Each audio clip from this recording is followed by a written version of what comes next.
Hello my beautiful blessed family, कैसे हैं आप सब। उम्मीद है कि आप सब बहुत अच्छे होंगे।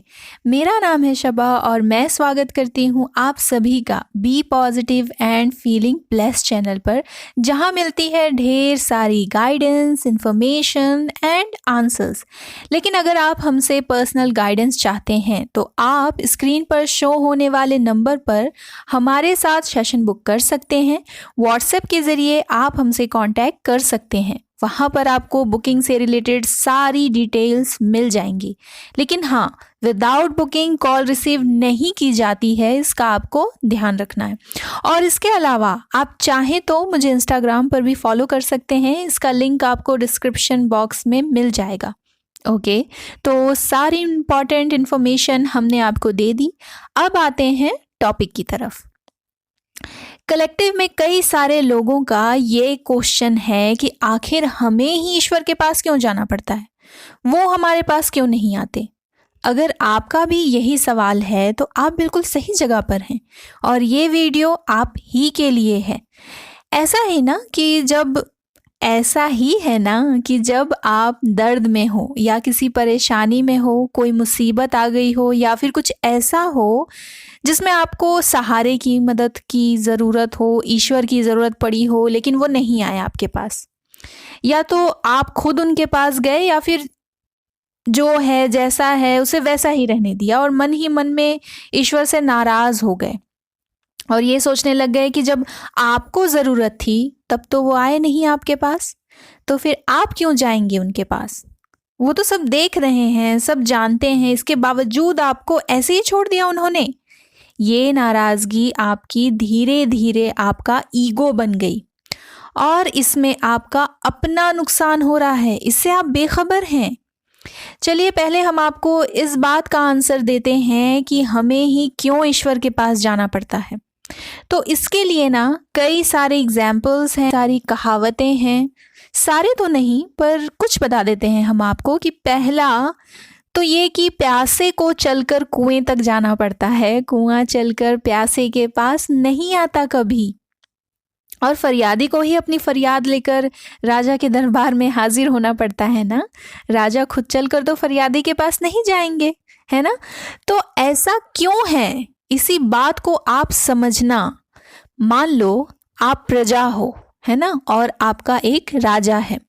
राजा को अपनी सभी प्रजा की खबर है कि किसकी बकरी मर गई, किसकी फसल खराब हो गई, किसके घर चोरी हो गई, किसके घर में शादी है, किसके घर में मातम है। राजा को सब पता है। कैसे पता है? राजा के दरबारियों और राजा के सेवकों की वजह से, जो सारी जानकारी राजा तक पहुंचाते हैं, है ना। अब राजा को सब पता तो है, बट राजा यूं ही उठकर बारी बारी से सबके घर जाकर सेवा नहीं करने लगते। वो ऐसा नहीं कर सकते क्योंकि वो राजा हैं। एक किंग की अपनी रिस्पेक्ट, बाउंड्रीज और रिस्पॉन्सिबिलिटीज होती हैं और इसके अलावा उनके लिए उनकी सारी प्रजा एक समान है, किसी एक के लिए उठकर नहीं आ सकते वो। अगर आपकी प्रॉब्लम की वक्त राजा खुद आपके घर आकर आपकी प्रॉब्लम को सॉल्व करेंगे तो पहली चीज तो ये कि अब आप हमेशा इसी उम्मीद में रहोगी कि राजा तो खुद चल कर आएंगे ना मेरे पास, तो अब आप खुद कुछ नहीं करोगे, सिर्फ राजा जी के भरोसे ही बैठे रहोगे। और दूसरी चीज तो ये कि क्या आप इस काबिल हो कि राजा खुद चलकर आपकी मदद के लिए आपकी चौखट पर आए। ऐसा क्या खास बात है आप में जो राजा अपनी बाउंड्रीज, रिस्पॉन्सिबिलिटीज, रिस्पेक्ट सब ताक पर रख दें आपके लिए। ऐसे कोई वजह भी तो होनी चाहिए ना, वरना बाकी लोग भी तो राजा की अपनी प्रजा हैं। आपसे राजा को एक्स्ट्रा लगाव क्यों हो आखिर? क्यों आपको राजा की तरफ से स्पेशल ट्रीटमेंट मिले? आप में और बाकी लोगों में क्या फर्क है भला कि बाकी लोगों की प्रॉब्लम सुनकर भी राजा जी उनके पास ना जाकर आपके पास आए?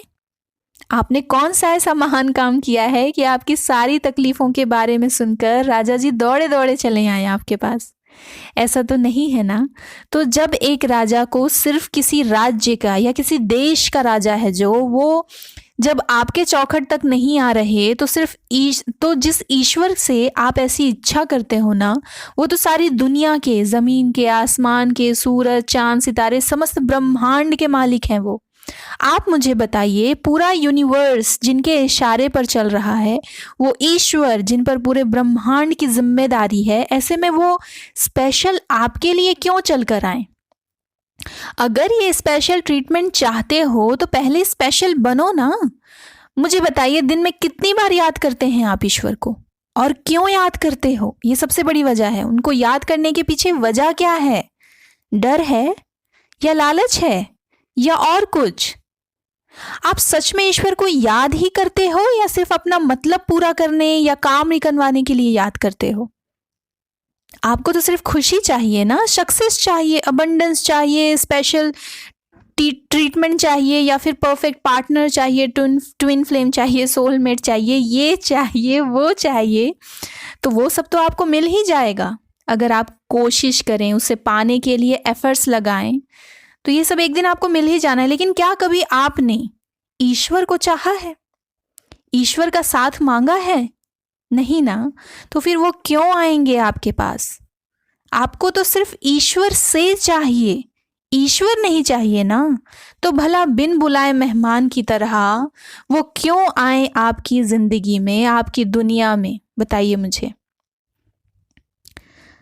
आपके अलावा दुनिया में और भी लोग हैं, है ना, जो अपना सब कुछ ईश्वर पर न्यौछावर करने को तैयार बैठे हैं। उनकी एक मुस्कुराहट के लिए, उनके साथ के लिए, उन्हें पाने के लिए, उनकी एक झलक के लिए जाने क्या क्या कर रहे हैं। वो उन्हें छोड़कर आपके पास आए? ईश्वर ऐसे लोगों को छोड़कर आपके पास आए? आप जो उन्हें सिर्फ मांगने के लिए याद करते हो। जरा सोच कर देखिए, जो ईश्वर लोगों को इज्जत और शान देते हैं, उनकी खुद की कितनी इज्जत और शान होगी। और आप चाहते हैं कि वो अपनी इज्जत और शान भूल जाएं आपके लिए? मैं पूछती हूँ, वाई? उनकी छोड़िए, पहले आप अपने बारे में बताइए। बिना इनविटेशन के आप किसी ऐसे शख्स के यहाँ जाना पसंद करेंगे जो सिर्फ आपके पास अपना दुख, दर्द और इन सब का रोना लेकर ही आए, और आपसे हेल्प लेने के बाद आपको ही भूल जाए? ऐसे शख्स के यहाँ जाना चाहोगे आप, और वो भी बिना बुलाए?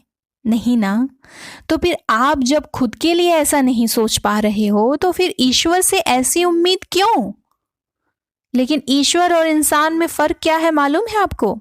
कि ईश्वर माफ कर देते हैं, वो दयावान है। अगर वही आपसे मदद लेने वाला इंसान आपके पास आए सबसे लास्ट में और आकर कहे कि मैं भूल गया था आपको इनविटेशन देना, तो आप उसे 10 बातें सुनाओगे कि हेल्प लेना होता है तो सबसे पहले तुम्हें मैं याद आता हूँ, हाँ, या फिर मैं याद आती हूँ, और इनविटेशन देना होता है तो मैं सबसे लास्ट, और ना जाने क्या क्या सुनाओगे उसे, है ना। लेकिन हर तरफ से मायूस होकर सबसे आखिर में भी जब आप ईश्वर के पास जाओगे ना, तो वो तब आपको ना कोई ताने देते हैं, ना आपसे नाराज होते हैं, बल्कि आपसे यही कहेंगे कि मुझे पता था मेरे बंदे, तू मेरे पास एक दिन ज़रूर लौट कर आएगा या ज़रूर लौट कर आएगी। आप कहकर तो देखना कि आने में देरी हो गई, या मुझे माफ़ कर दीजिए। वो वक्त नहीं लगाते, ईश्वर जो है ना, वक्त नहीं लगाते माफ़ करने में, और यही कहेंगे कि देर से ही सही, पर तू आया तो सही या आई तो सही। ईश्वर राह देखते हैं आपकी, आपको पता है।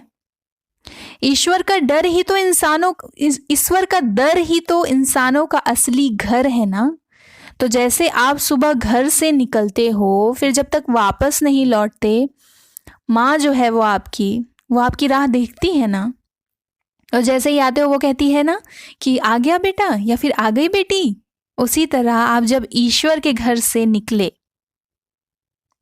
तब से वो आपकी राह ही देख रहे हैं, लेकिन आप दुनिया की चकाचौंध में खो गए और अब तक घर नहीं लौटे। ज़्यादा देर मत लगाइए, इससे पहले कि उस दर का दरवाज़ा बंद हो जाए, लौट जाइए। और यकीन मानिए कि जो लोग ईश्वर के लिए स्पेशल होते हैं ना, उनके लिए वो आते हैं। मुझे ये इसलिए पता है क्योंकि मैं उन स्पेशल लोगों में शामिल हूँ। यस, मैं सिर्फ चोजन वन नहीं हूँ, आई एम द स्पेशल वन। मैं स्पेशल वन भी हूँ। और गॉड का, ईश्वर का स्पेशल वन बनने के लिए जो करना होता है ना, मैंने अपने वजूद से बढ़कर वो सब कुछ किया है।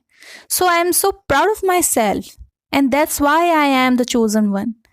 तो ईश्वर के लिए स्पेशल बनो, अगर स्पेशल बनना है तो, है ना। और ये ध्यान रखना कि जिसका स्पेशल बनना चाहते हो वो आपके लिए भी स्पेशल होने चाहिए। वो आपके लिए कितने स्पेशल हैं, है ना। तो ईश्वर से सारी नाराजगी अब जो है वो भूल जाओ, वो आपको हर बार माफ कर देते हैं ना। आप उनके लिए अपनी ईगो नहीं छोड़ सकते क्या, बताओ। आज इस वीडियो को सुनने के बाद बस थोड़ी देर के लिए ही सही, लेकिन उनके पास जाना, चाहे कुछ ना कहना, खामोश ही रहना। देखना, आपको कुछ कहने की ज़रूरत नहीं पड़ेगी। आपकी आंखें और आंसू ये ही काफ़ी होंगे उनसे आपका हाल बयां करने के लिए। उफ, यहाँ तो मैं इमोशनल हो रही हूँ। ओके, ऐसा करना ज़रूर और मुझे बताना वापस आकर कि कैसा महसूस हुआ, ठीक है। ऑल राइट, इससे पहले कि मैं और ज़्यादा इमोशनल हो जाऊं, इस वीडियो को यहीं पर एंड करते हैं। आप वीडियो को लाइक करना, शेयर करना और चैनल को सब्सक्राइब करना बिल्कुल मत भूलना। मिलते हैं बहुत जल्द। Always be positive and feeling blessed. Take care, bye bye.